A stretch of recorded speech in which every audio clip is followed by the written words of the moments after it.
This is 12th man angles. Cricket பார்ப்போம், கொஞ்சம் ஓவராக பேசுவோம். நெக்ஸ்ட் கேம் கேகேஆர் vs ஆர்ஆரோட ரிவ்யூ பார்ப்போம்.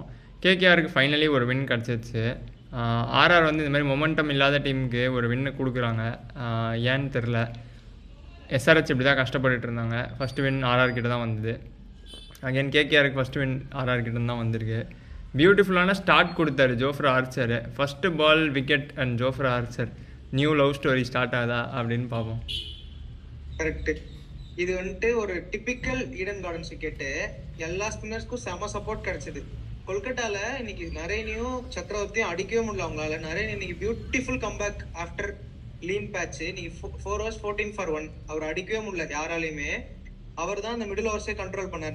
நெக்ஸ்ட் சுனில் நரேன். அவர் வழக்கம் போல 2 wickets எடுத்து 25 runs போட்டு போயிட்டே இருந்தாரு. அதுதான் அவங்களுக்கு அந்த மொமெண்டமே இல்லாம அந்த 155 ரொம்ப ஒரு பிலோ பார் ஸ்கோருக்கு அவங்க ரெஸ்ட்ரிக்ட் பண்ணிச்சு. கார்த்திக் தியாகியும் சூப்பரா போட்டாரு. நம்ம சொன்னதான் அவர் கிட்ட பேஸ் இருக்கு, லைன் அண்ட் லென்த்தையும் பிடிச்சிட்டாரு. இதே மாதிரி கண்டினியூ பண்ணா கொல்கத்தாக்கு இது ஒரு பிளஸ்ஸா இருக்கும். அந்த சைடு ஜடேஜா இன்னைக்கு வந்துட்டு ஏன் அவர் அவ்வளவு ஹையா ரேட் பண்றாங்க அப்படின்னு காமிச்சாரு. 3 overs 8 for 2.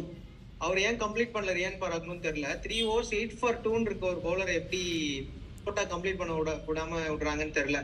அவர் போட்டிருந்தா ஒரு சேஞ்ச் கிடைச்சிருக்கலாம். ஸோ எல்லாருமே இன்னைக்கு சூப்பரா பவுலிங் போட்டாங்க. ஆர்ஆரோட பேட்டிங்கில் பார்த்தா ஜெய்ஸ்வாலும் சூரியவன்ஷியும் நல்லா தான் ஸ்டார்ட் பண்ணாங்க. ஒரு மாதிரி காஷியஸான ஸ்டார்ட்டு நல்லா கிடச்சதுக்கப்புறம் அடித்தாங்க. அங்கேருந்து மிடில் ஆர்டரால் கேபிட்டலைஸ் பண்ணிக்க முடியல. டக்குன்னு விக்கெட் விட ரன்னே அடிக்க முடியல. நீங்கள் சொன்ன மாதிரி தான் ஸ்குவீஸ் பண்ணிட்டாங்க வருணும் சுனில் நரேனும். சுனில் நரேன் ஷோட குவாலிட்டி, வருண் ஷோட சூப்பர் கம்பேக்கு.